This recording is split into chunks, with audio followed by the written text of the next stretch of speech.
നമസ്കാരം, ഞാൻ M G Pratheesh. Onmi food waste disposer Kaumudi ഹെഡ്ലൈൻസിലേക്ക് സ്വാഗതം. Powered by ARMC, presented by Sinicon pumps. സഭയിലെ മാനക്കേടിൽ കോടതി നേരിട്ട്.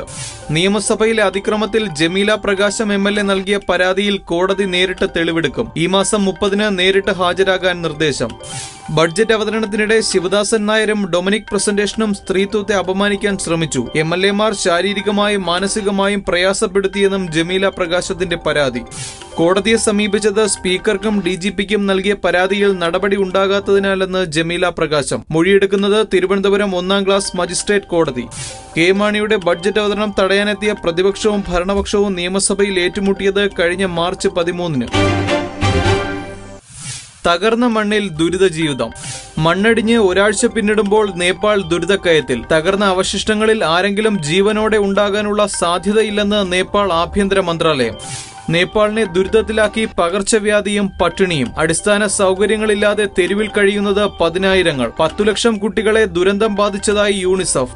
രക്ഷാപ്രവർത്തനത്തിന് വിലങ്ങുതടിയായി പ്രതികൂല കാലാവസ്ഥ. ഒരാഴ്ചയായി കനത്ത മഴയും ശീതക്കാറ്റും. മരണം 15,000 കവിയുമെന്ന് നേപ്പാൾ സർക്കാർ. $20 ലക്ഷം സഹായം ആവശ്യപ്പെട്ട് നേപ്പാൾ. രക്ഷാപ്രവർത്തനം അവസാനിപ്പിച്ചിട്ടില്ല. നേപ്പാളിന് ആശ്വാസമായി ഇന്ത്യൻ സൈന്യം. ത്വരിത വേഗത്തിൽ വിജിലൻസ്. ബാർക്കോഴയിൽ മന്ത്രി കെ ബാബുവിനെതിരെ ക്വിക്ക് വെരിഫിക്കേഷൻ 45 ദിവസത്തിനകം പൂർത്തിയാക്കുമെന്ന് വിജിലൻസ് SP KA ആന്റണി. ആവശ്യമെങ്കിൽ കൂടുതൽ സമയം ആവശ്യപ്പെടും.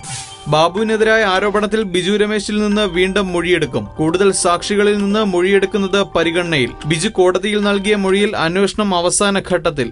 ബാർക്കോഴയിൽ കെ ബാബുവിനെതിരായ അന്വേഷണം വിജിലൻസ് ഡയറക്ടർ വിൻസൻ M പോളിന്റെ മേൽനോട്ടത്തിൽ. അന്വേഷണ ചുമതലയിൽ നിന്ന് ADGP ജേക്കബ് തോമസിനെ മാറ്റി.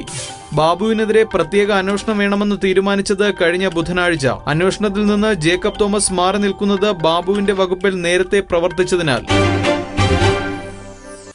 കള്ളപ്പണ ബിൽ വരുന്നു, കുടുങ്ങാൻ മലയാളികളും.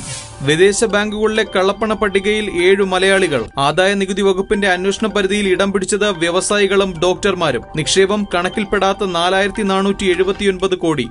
കള്ളപ്പണ ബിൽ അടുത്തയാഴ്ച പാർലമെന്റിൽ അവതരിപ്പിക്കുമെന്ന് ധനമന്ത്രി അരുൺ ജെയ്റ്റ്ലി. ബില്ലിൽ നിക്ഷേപകരെ കാത്തിരിക്കുന്നത് 10 വർഷം വരെ തടവും ഭീമമായ പിഴയും. ജനീവയിലെ HSBC ബാങ്കിൽ നിന്ന് ലഭിച്ച വിവരങ്ങളിൽ ആദായ നികുതി വകുപ്പ് അന്വേഷിക്കുന്നത് 121 കേസുകൾ. ഇന്ത്യയിൽ നിന്നുള്ള കള്ളപ്പണ നിക്ഷേപം 14,957.95 കോടിയെന്ന് സർക്കാർ.